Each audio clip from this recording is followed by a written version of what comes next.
Hey guys, Lavoie here. Welcome to episode 8 of The King of Kings. We are going to conclude why mankind thinks he needs a king. This will be part 5. So we last left off where the King of England has broken away from the Catholic control and has become kind of a much stronger king in the sense that he's become what's called an absolute monarch. These kings that we are going to look at next, King Charles I and King Charles II, you look at them, they look very much like King Louis XIV, and rightfully so. They're all cousins. They're cousins.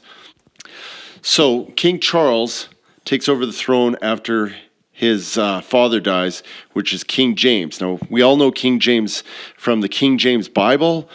Now, King James provided his people with a really good, comprehensive Bible.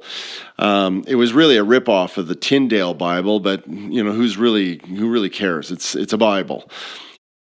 So these people start to want to live their lives more pure to the Bible, and so they're called Puritans, and they change tradition. They don't bow down to the king anymore or take off their hats, because they believe this is kind of this goes against Bible teachings of having bowing before a false god or any of that kind of stuff. And the king, he sees this as treacherous, as treason.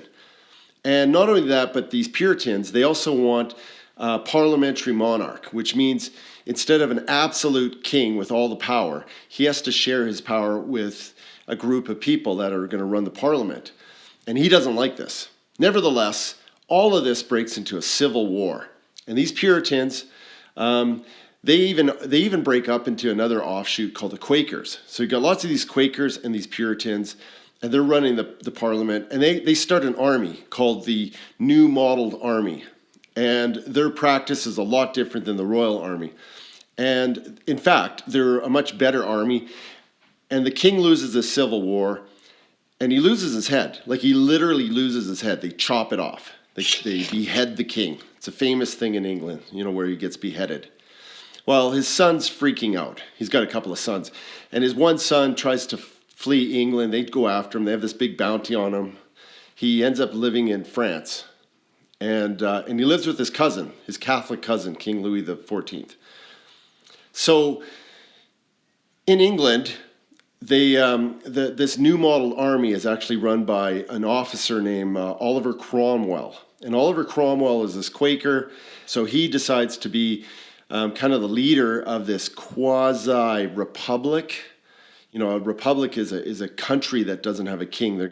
But unfortunately, he makes himself Lord Protector of the republic. And in other words, he's kind of like a king.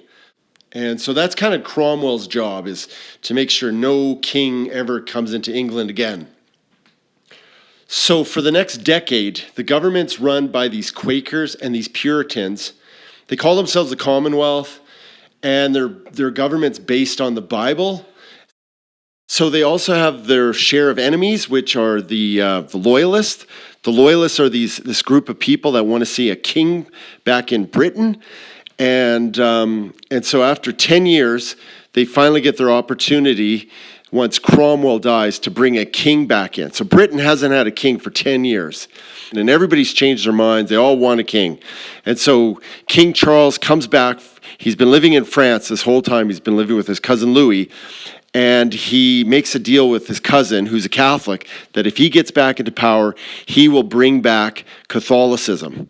So his first act of business is to get rid of all these Quakers and to get rid of all these Puritans, and he has them kind of arrested. He kicks them out of Parliament. They're forbidden to go back into Parliament, and things are really bad for them. Some of them even leave for the New World, the New World, the new colonies in North America.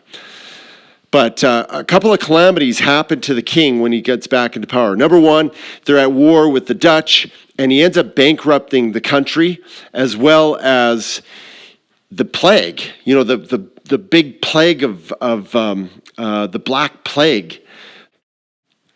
This plague kills thousands and thousands of people. Little background of the conditions of England, which was just ripe for this plague to happen. The fact that London, their houses were so tight together, their streets were so narrow. Apparently you can actually, almost reach across and reach your hand into the next window. It was that close.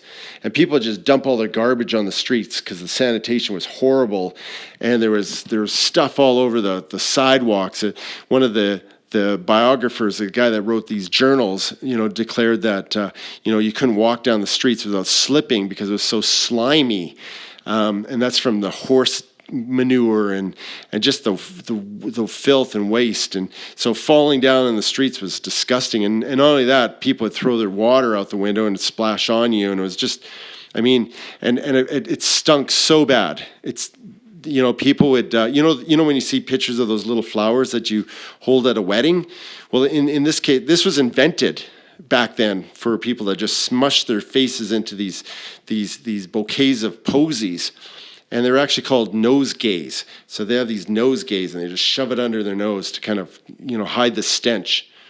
So the conditions were ripe for a plague to break out. And people didn't wash their hands. Hygiene was horrible. This plague, I don't know, it's caused by rats and by fleas. Now, I'm not sure if the fleas were the ones that were infected and they were jumping on the people, biting the people, or if the fleas were biting the rats and the rats were being infected by the fleas, and then the rats would bite the people.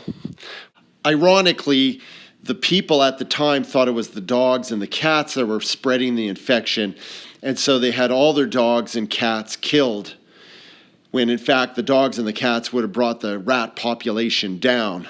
Nevertheless, England gets this pandemic, the Black Plague. I'm still kind of upset over the dogs and cats being killed. I mean, this is like nature's way. This is God's gift to man, is these little animals, these dogs. Like think of the little terriers that like to sit on the edge of your bed. And what are they really doing? They're watching for rats.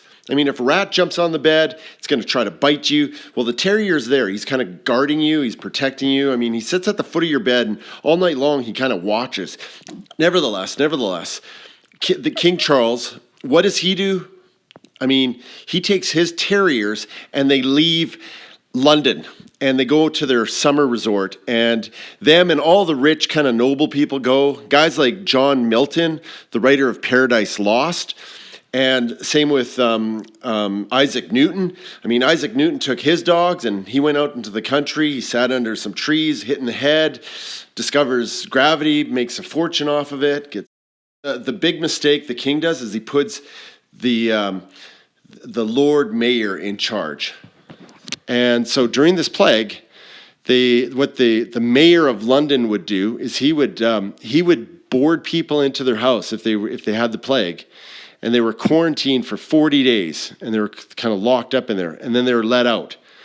And usually everyone was dead in the house after quarantine because they died of starvation and dehydration because there's no water. I mean, they're just kind of at the mercy. And they write in big letters on the door, "God have mercy on them," or something like that. I don't know.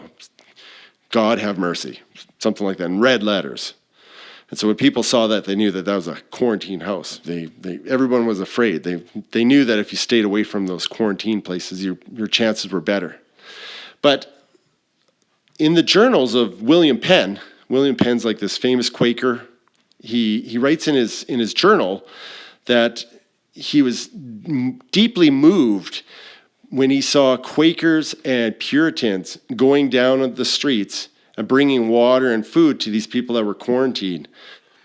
They would also bring a sense of community to some of these isolated people, singing hymns and reading scripture to them and giving them words of encouragement. William Penn later on went to say that he was able to witness these Quakers acting their faith as opposed to just speaking their faith. And this had a tremendous, profound impact in his life. So I want to just quickly end my story because the story was always supposed to go towards the United States.